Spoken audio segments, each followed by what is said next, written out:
मेरे प्यारे बच्चे, आज का संदेश ध्यान से सुनना, इसे अधूरा मत छोड़ना, नहीं तो तुम बहुत कुछ खो दोगे और फिर तुम्हारे सामने पश्चाताप ही शेष रहेगा।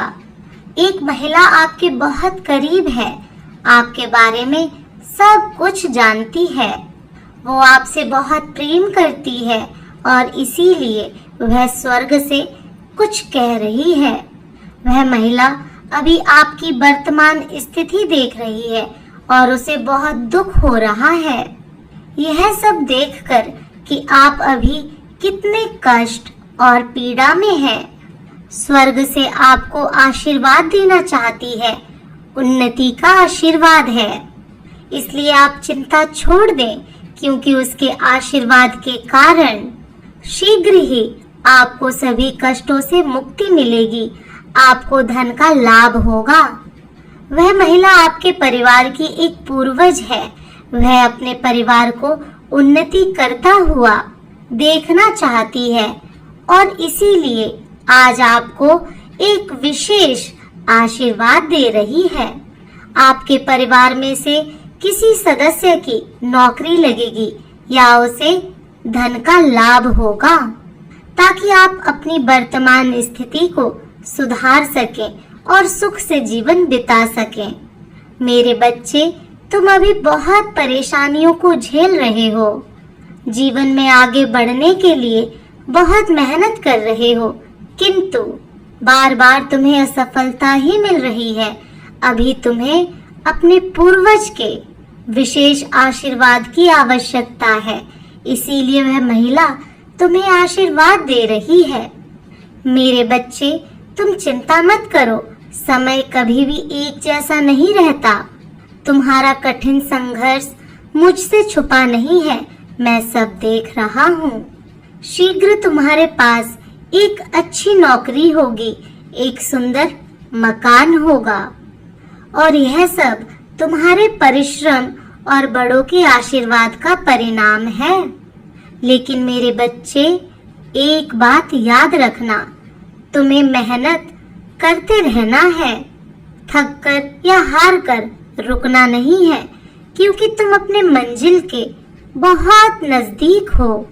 जल्द ही तुम्हें एक अच्छी खबर मिलेगी जो तुम्हारी उन्नति से जुड़ी होगी। वह खबर एक व्यक्ति लेकर आएगा और वही व्यक्ति तुम्हें मार्गदर्शन देगा कि तुम्हें आगे क्या करना है, कौन सी गलती तुम कर रहे हो। वह भी तुम्हें समझ आएगा ताकि तुम्हारी मेहनत व्यर्थ ना जाए। स्वर्ग से जो महिला तुम्हें आशीर्वाद दे रही है, उनके आशीर्वाद के कारण शीघ्र ही तुम्हारे जीवन की काया पलट जाएगी। धीरे धीरे करके तुम्हारे सारे बिगड़े काम बनने लगेंगे। तुम्हारे जीवन में एक विशेष चमत्कार होगा। वह महिला अपने कुल को आगे बढ़ता हुआ देखना चाहती है। मेरे बच्चे, तुम हम दोनों के आशीर्वाद से बहुत आगे जाओगे। अपनी सभी चिंताओं को त्याग दो, केवल पूरे मन और दिल से मेहनत करो। सदैव अपने बड़ों का आशीर्वाद लो। तुम्हारा जीवन सकारात्मक होने जा रहा है। अब सब कुछ अच्छा होगा। आपके जीवन के कठिन अध्याय का समापन हो रहा है और एक नई खुशियों से भरे अध्याय का प्रारंभ हो रहा है। जल्द ही आपके जीवन की गाड़ी एक नया मोड़ लेगी जो बहुत ही सुंदर और सुखमय होगा। मेरे बच्चे, आपको केवल मुझ पर विश्वास रखना है। मैं तुम्हारी परेशानी दूर करूंगा। मेरे बच्चे, कभी भी ऐसी स्थिति नहीं आएगी जब तुम मुश्किल में हो और मैं तुम्हारा साथ छोड़ दूं। तुम्हें बस एक बात को समझना होगा, जब भी जीवन में कोई कष्ट आता है तो वह तुम्हें मजबूत बनाने के लिए ही आता है, ताकि आप आने वाली चुनौतियों के लिए तैयार हो सकें। तुम अतीत की सारी बातों को भुलाकर एक नया प्रारंभ करो। मैं भी तुम्हारी पुरानी सभी गलतियों को माफ कर रहा हूँ और तुम्हें एक नई शुरुआत करने का अवसर प्रदान कर रहा हूँ। तुम्हारे साथ स्वर्ग के वासियों का भी आशीर्वाद है। अब तुम्हें दुगने आनंद और मेहनत के साथ आगे बढ़ना है, क्योंकि अब तुम्हारी विजय निश्चित है। अपने मन में नकारात्मक विचारों को आने मत देना। आने वाला माह बहुत से शुभ होगा। आपको नई शुरुआत करने के लिए कई अवसर प्राप्त होंगे। तुम्हें उन अवसरों का भरपूर लाभ लेना है। मेरे बच्चे, जो लोग तुम्हारी निंदा कर रहे हैं उन पर अपना ध्यान केंद्रित मत करो। वह तुम्हें आगे बढ़ने से रोक रहे हैं। तुम्हें बस यह सोचना है कि अब तुम्हें आगे बढ़ना है, अपने जीवन को बदलना है। आगे मिलने वाले सभी अवसरों का पूर्ण लाभ लेकर जीवन में बहुत उन्नति करनी है।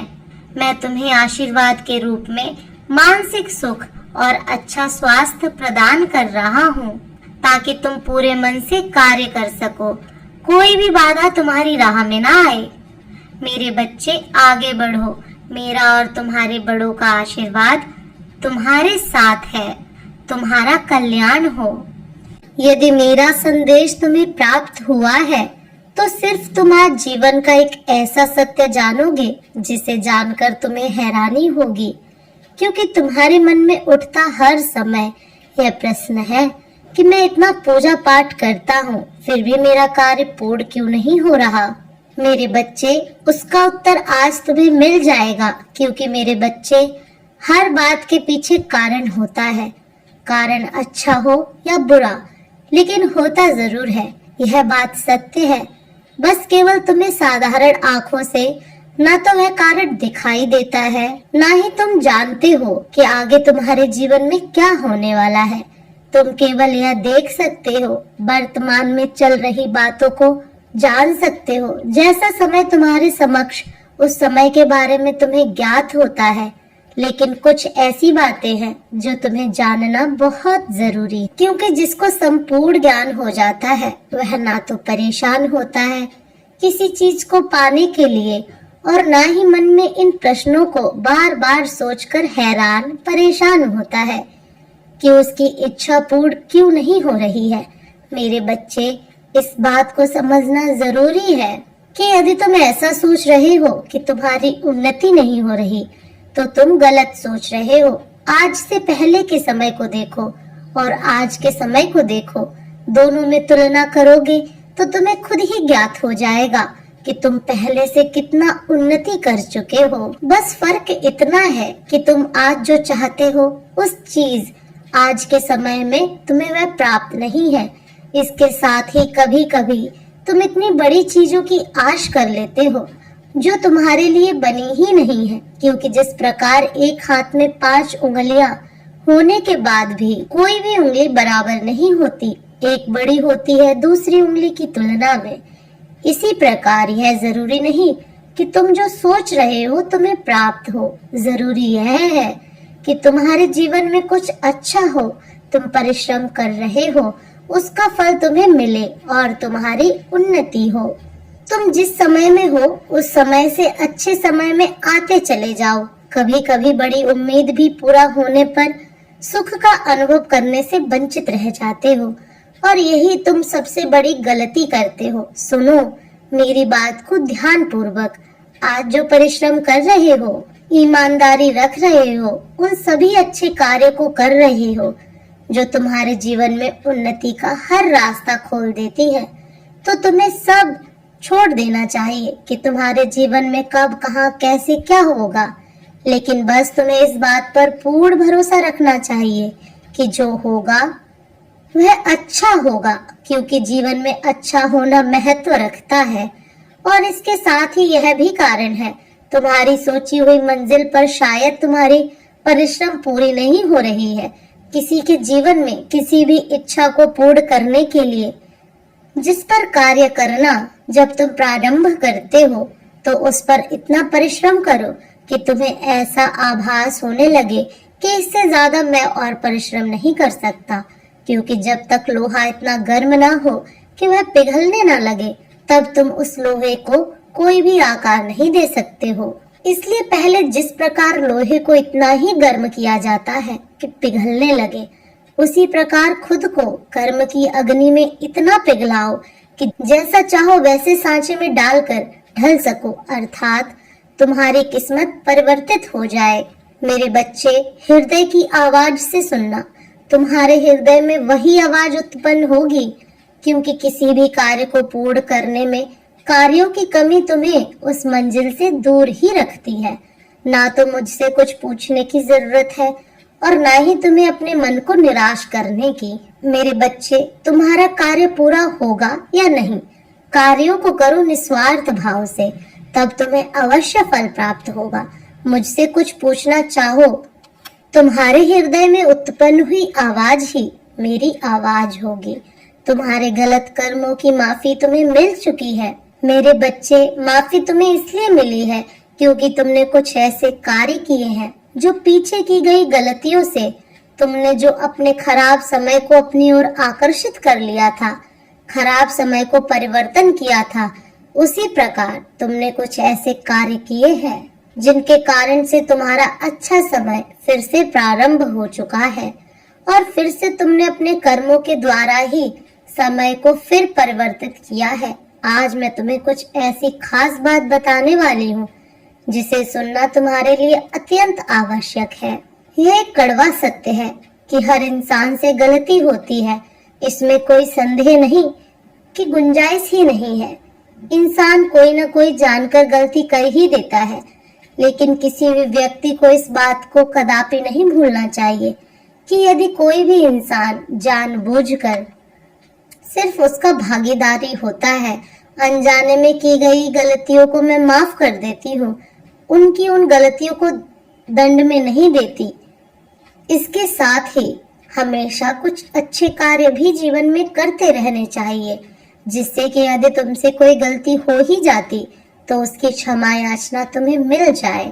कठोर दंड का सामना नहीं करना पड़ता और उन्हीं कार्यों में से कुछ कार्य हैं जो तुम्हें हमेशा करते रहने चाहिए, जैसे कि भाग्य के भरोसे ना बैठे रहना, क्योंकि भाग्य तुम्हें तभी कुछ देता है जब तुम स्वयं प्राप्त करना चाहते हो। उसके लिए कभी भी कड़ा परिश्रम करना ना भूलना। यदि तुम्हारा मस्तिष्क कुछ प्राप्त करना चाहता है तो उसके लिए कठोर तपस्या करना आवश्यक है। इसके लिए तुम्हें ऐसी शक्ति आकर्षित करनी होगी, तुम्हें अपने मन पर लगाम लगाना सीखना होगा, दूसरों की मदद करना सीखो, कुछ ऐसे काम करो जिनको करने के काफी समय पश्चात तुम्हारे हृदय और तुम्हारे मन को खुशी हो, क्योंकि तुम इस बात को स्मरण रखना, किसी भी कार्य को करते समय भले ही तुम्हें खुशी ना हो, लेकिन काम को करने के पश्चात जिस कार्य के करने से हृदय और मन को खुशी हो, वही अच्छा काम होता है। तुम गलत काम करोगे तो भी तुम्हारे हृदय को जरूर अच्छा नहीं लगेगा। इसके साथ ही तुम्हें यह सोचना अत्यंत आवश्यक है कि जीवन में मेरे बच्चे, तुम्हें सभी देवताओं की पूजा करना इतना जरूरी नहीं, बल्कि अपने कर्मों पर ध्यान देना जरूरी है। उससे भी ज्यादा जरूरी है जब समस्या उत्पन्न होती है, जब तुम उसे उत्पन्न होने के लिए उसे अपनी ओर आकर्षित करते हो, अर्थात कुछ ऐसे कर्म करते हो प्राकृतिक के खिलाफ है, और प्राकृतिक ही तुम्हारी और समस्याओं को आकर्षित करती है। इस बात को समझना होगा कि तकदीर कुछ नहीं है। जब तुम स्वयं की बागडोर स्वयं के हाथ में रखो और जिस तरह से जीवन को चाहो उस तरह से तुम चला सकते हो। यदि तुम अपनी बागडोर तकदीर के हाथों में थमाकर बैठे रहोगे तो आगे आने वाले समय में तुम्हें कुछ भी प्राप्त नहीं होगा। यदि तुम अपनी बागडोर अपने हाथों में रखोगे तो स्वयं जिस चीज का निर्माण करना चाहो उस चीज का निर्माण कर सकते हो। तुम्हें अपने आप ही स्वतः ही प्राप्त हो जाएगी। तुम्हारे अंदर ही वह शक्ति है। अपने आप को पहचानो मेरे बच्चे। मेरा आशीर्वाद सदा तुम्हारे साथ है। तुम्हारा कल्याण हो।